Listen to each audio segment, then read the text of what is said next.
300 years ago, America was a patchwork of possibilities, conflicts, and contradictions. In 1724, the vast and uncharted landscapes of North America were home to indigenous nations, European settlers, and enslaved Africans.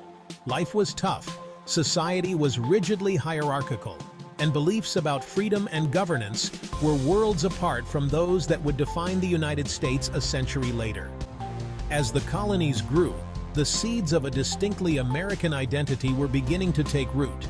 Even as the people of this land lived under British rule, wrestled with complex alliances with indigenous nations, and expanded a brutal system of slavery.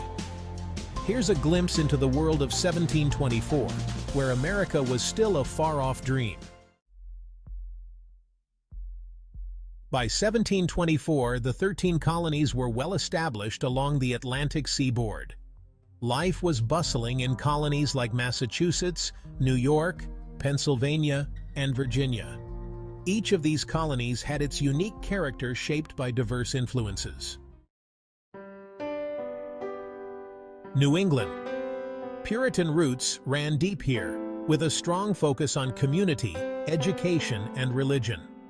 Town meetings were common, setting the stage for the future development of local governance. The Middle Colonies.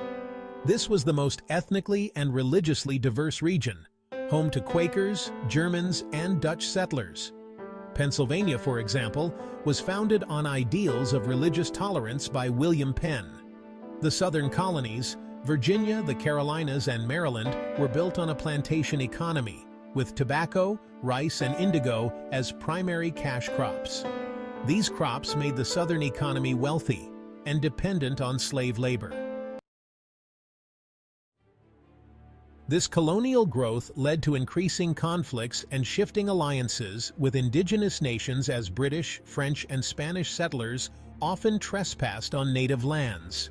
Treaties were frequently made and broken, leading to clashes like the Yamasee War from 1715 to 1717 in South Carolina, where tensions over land and trade erupted into violence.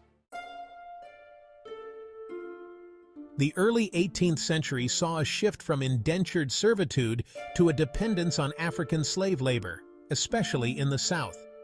By 1724, strict laws, known as slave codes, defined the brutal conditions of enslaved Africans' lives.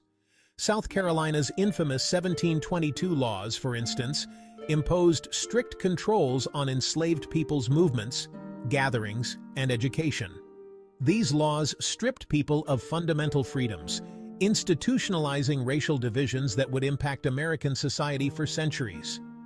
At the same time, enslaved people resisted through a variety of means, from subtle acts of defiance to larger-scale attempts to escape.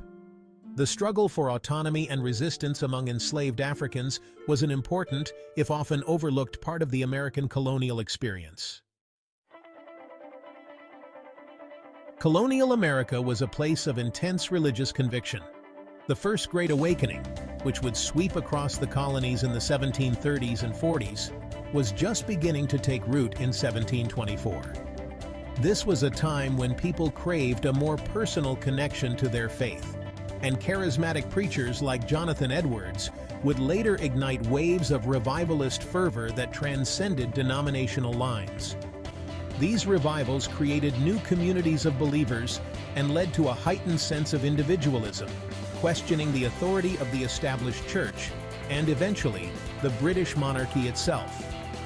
The Great Awakening was crucial in fostering a spirit of independence and unity among the colonies, drawing people together in shared beliefs and challenges.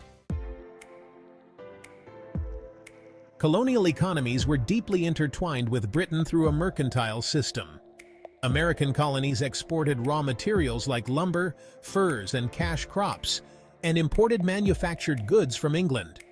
This triangular trade connected the colonies, the West Indies, and Africa, with human cargo tragically transported in the brutal Middle Passage.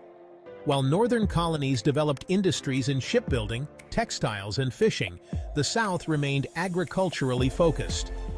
Major port cities like Boston, New York, and Philadelphia were growing as economic and cultural hubs, creating the beginnings of an American middle class.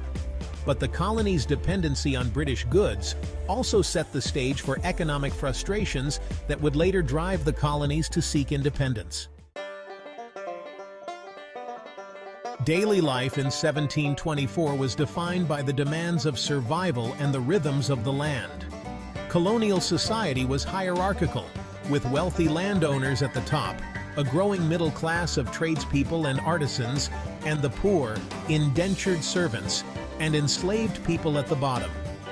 Most people lived on farms, growing their food and raising livestock, though urban areas were beginning to see the development of businesses, taverns, and public spaces for debate and gathering.